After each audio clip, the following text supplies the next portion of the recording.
Bismillahirrahmanirrahim. Assalamualaikum warahmatullahi wabarakatuh.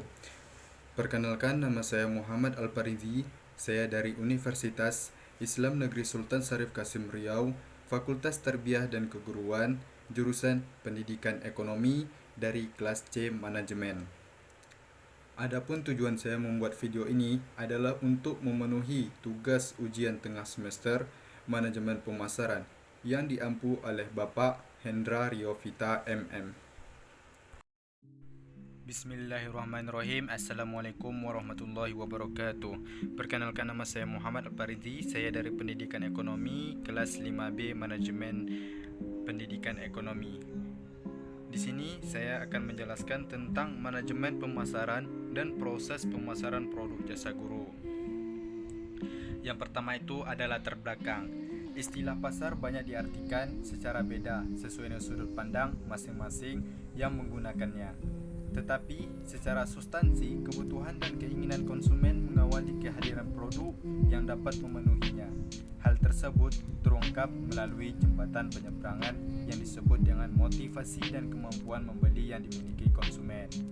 Akan tetapi, tidak dikondisikan bervariasi yang bercengkram perubahan. Kegenerikan produk, jenis produk, sehingga membantu untuk memasarkan suatu pertolongan untuk menentukan pasar. Selanjutnya ada itu rumusan masalah. Berdasarkan uraian yang saya jelaskan tentang latar belakang dan tujuan di atas, maka dapat dirumuskan tentang pembahasan tersebut, yaitu bila Anda ingin menjadi seorang guru, jelaskan manajemen pemasaran dan proses pemasaran produk jasa guru Anda. Secara garis besar, manajemen pemasaran secara etimologi, manajemen ialah ilmu dan seni yang mengatur proses pemanfaatan sumber daya manusia dan sumber daya lainnya secara efektif dan efisien untuk mencapai suatu tujuan tertentu dalam sebuah organisasi.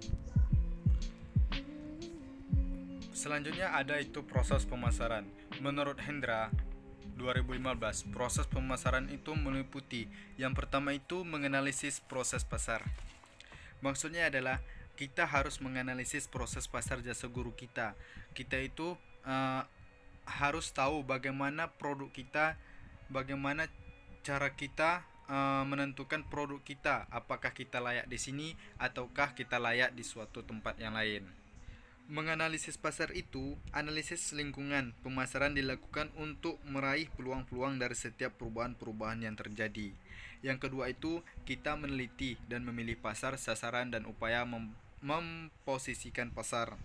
Meneliti dan memilih pasar, sasaran, dan upaya memposisikan pasar. Produk atau pasar harus dapat diperkirakan dari masing-masing kelompok pasar sasaran. Di samping itu, kita juga harus dapat mengembangkan strategi penempatan atau positioning strategis pada pasar sasaran yang kita inginkan. Selanjutnya, yang ketiga itu mengembangkan strategi pemasaran. Kita sebagai calon guru harus mengembangkan hal yang berbeda dari strategi penempatan pada pasar jasa guru kita dan memberikan keistimewaan yang berbeda dari pesaing dan mampu memenuhi keinginan para pelanggan, yaitu siswa. Dan yang keempat, merencanakan program pemasaran.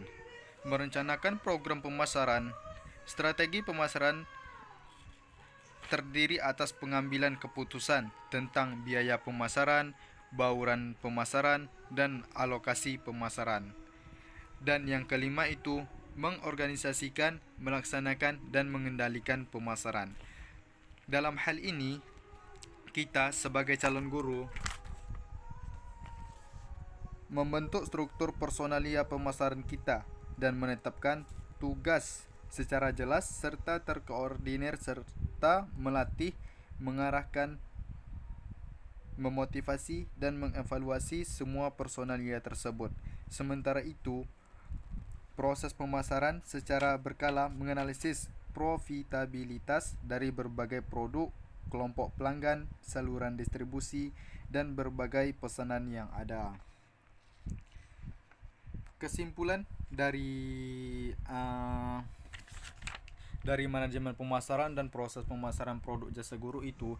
Dalam pemasaran jasa guru, manajemen harus atau perencanaan pemasaran yang saya lakukan adalah bagaimana saya sebagai calon guru dalam memikirkan terlebih dahulu hal-hal yang harus dilakukan yang mungkin membuat orang lain atau kepala sekolah sebagai pimpinan di sekolah tertarik dan menganggap saya layak menjadi guru di sekolah itu, seperti cara belajar, cara berbicara yang baik dan menarik, dan menyampaikan nilai pada saat kuliah atau memberitahu skill atau kemampuan yang saya miliki yang nantinya dapat membantu sekolah dalam memajukan sekolah tersebut. Setelah membuat perencanaan apa-apa saja yang harus dilakukan sebelum melakukan pemasaran, saya terlebih dahulu memikirkan sekolah mana yang akan saya masuki. Apakah itu sekolah swasta atau negeri, karena gaji sekolah swasta dan negeri itu berbeda. Kemudian, setelah menentukan beberapa gaji serta dengan memilih sekolah swasta atau negeri, maka selanjutnya yang saya lakukan dalam pemasaran yaitu mulai mempromosikan jasa, yaitu berupa ilmu dan kemampuan yang saya miliki. Contohnya, jika di suatu sekolah membutuhkan seorang guru ekonomi lulusan S1 dan memiliki IP minimal 3, atas, dan jika saya termasuk kriteria guru yang mereka cari tersebut, maka saya akan segera mempromosikan kemampuan dan menunjukkan keahlian kepada mereka pihak sekolah dan meyakinkan mereka bahwa saya layak menjadi seorang guru seperti sekolah mereka cari. Sekian, terima kasih.